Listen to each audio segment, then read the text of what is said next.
My name is Geoff Downer, and my role within US SOCOM is I am PEO Rotary Wing as part of SOF AT&L. My goals this week at SOF Week are to get as many engagements as I can with the vendors that are out there. We just recently went through Quad A, which is the Army Aviation Association of America conference. When I was there, I used that as an opportunity to meet with all our traditional vendors, our Boeings, our Lockheeds, our Sikorskys, our Honeywells, our GEs, and met with them. I'm using this as an opportunity to meet with our non-traditionals, those vendors that we don't typically deal with. So anyone that got on our calendar to meet with, we took them off so we could do those one-on-ones with those non-traditionals. I'm also looking forward to getting on the floor so we can walk around and look at all these individual vendors that are out there to see exactly what technologies they have, where they couldn't get on our calendar or where they didn't realize to come to talk with us, where we could find opportunities to collaborate to make the SOF operator more effective. The key requirements that are on my desk right now, our main focus is to continue to modernize our fleet. We're dealing with weight growth on our platforms. What we're doing is we're trying to find ways to restore the weights on those aircraft. We're finding ways to reset the airframe life. We have very high life old airframes, and we're in the process of upgrading those or replacing the airframes to reset them. And then the last thing that we're doing is we're looking forward to the FLRAA and FARA. So the Army is developing brand new next generation aircraft. The FARA, the Future Attack Reconnaissance Aircraft, will provide a capability to fill a gap that fits well into our fleet to replace our Little Birds, our MH6 Little Birds. The Army's planning on giving us a number of those platforms as part of their procurement. So we're working closely with the Army in terms of defining those requirements in terms of how they meet our mission.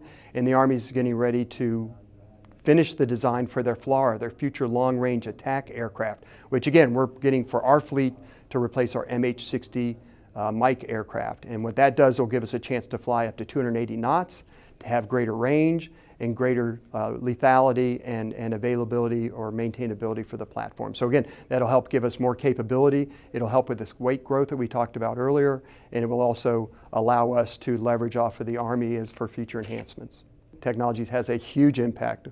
It's moving incredibly fast. I've been in this business for 40 years, and it's going asymptotic on how fast technology is evolving. And I think AI ML is going to play very tightly into that going forward. So because of the technology rate, we're trying to find ways to incorporate that as quickly as possible. So OSD has a new program that's called MOSA, Modular Open System Approach, which opens up the architecture for the systems that are on our aircraft that allow vendors to write codes to those standards so we can rapidly put those capabilities on the aircraft. So in the past, we had stovepipe. If we wanted to incorporate something in our cockpit, we had to go to that vendor to roll that capability into there based on the software. And if we had to put it on another platform, we'd have to get the vendor to restitch that into another platform.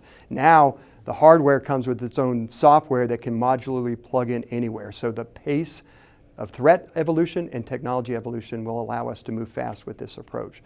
The other thing is cost of these systems. The cost of these systems are growing very, very fast based on the capabilities that we're putting in there. So what we're doing now is we're collaborating more with other offices within SOF AT&L or the Army or other services to find commonality of requirements so that we can work these as a joint ventures rather than single ventures to leverage off of each other's resources to proceed forward.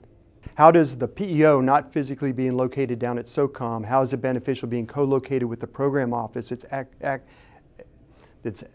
implementing the acquisition of the hardware. The key thing that it provides is as milestone decision authority, and as in my role I also have airworthiness authority, I can call an engineer and get him down in my office in 3 minutes. You know, we can have very quick collaborations rather than trying to find a team or wait till the next meeting. So we move remarkably fast in that respect. If I find out or I learn of something that's happening and I'm not aware of it, I can get the team down there to my office, understand it, so if I have any engagements with leadership or other companies, then I'm very well informed of what's going on. And again, Mr. Smith keeps talking about the speed of SOF, and this is a true example of how we're able to do that. Because again, I can talk to my team much quicker and have better connectivity than if I'm trying to reach with the PEO office down here. And that's really where the center of gravity needs to be. You need to be, again, SOF is always teams. You need to be part of the team.